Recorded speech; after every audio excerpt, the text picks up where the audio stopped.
اس کے بعد اگلا باب قائم کیا ہے کہ باب ما یحذر من عواقب الاشتغال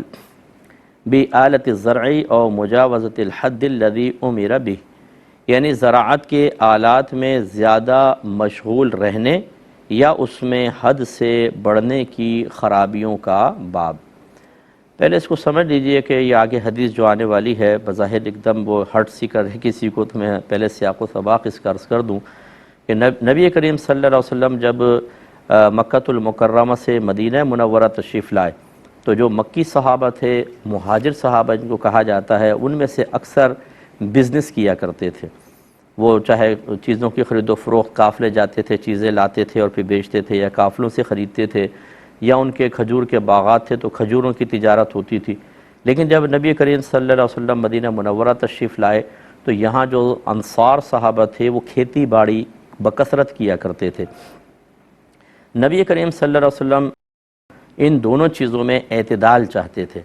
کہ ذریعہ معاش بھی اختیار کیا جائے، لیکن چونکہ وہ شروع اسلام کی بات تھی اور اس وقت مجاہدین کی شدید ضرورت تھی، اگر لوگ اپنا اشتغال زیادہ مصروفیت باغوں کے اندر، کاروبار کے اندر اور کھیتی باڑی میں کر لیتے تو پھر یقینی سی بات ہے کہ وہ آلات جنگ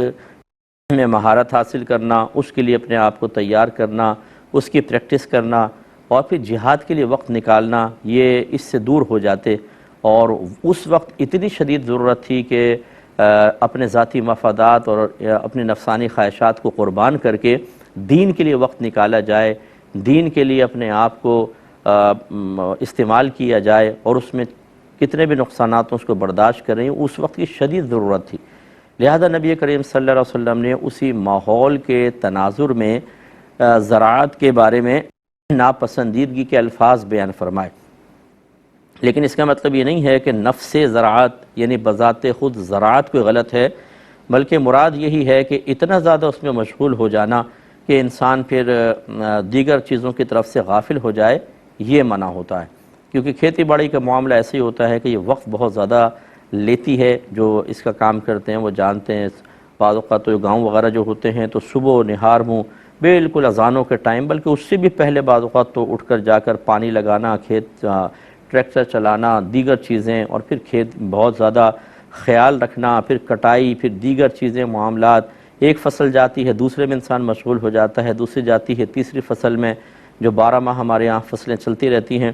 تو اس میں بعض اوقات مشغولیت انسان کو علم دین سیکھنے سے روک دیتی ہے۔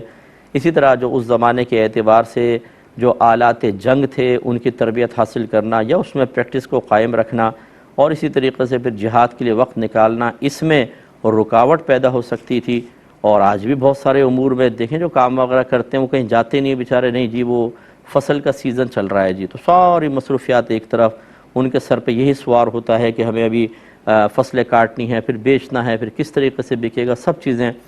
تو منع تو نہیں ہے، لیکن اس میں اتنا اشتغال کہ جو اللہ تعالیٰ اس کے رسول کے احکام کی تکمیل کی راہ میں رکاوٹ بن جائے، وہ منع ہے۔ اور اسی کے پیش نظر سرکار نے یہ بات بیان فرمائی۔ تو 2321 نمبر حدیث پاک ہے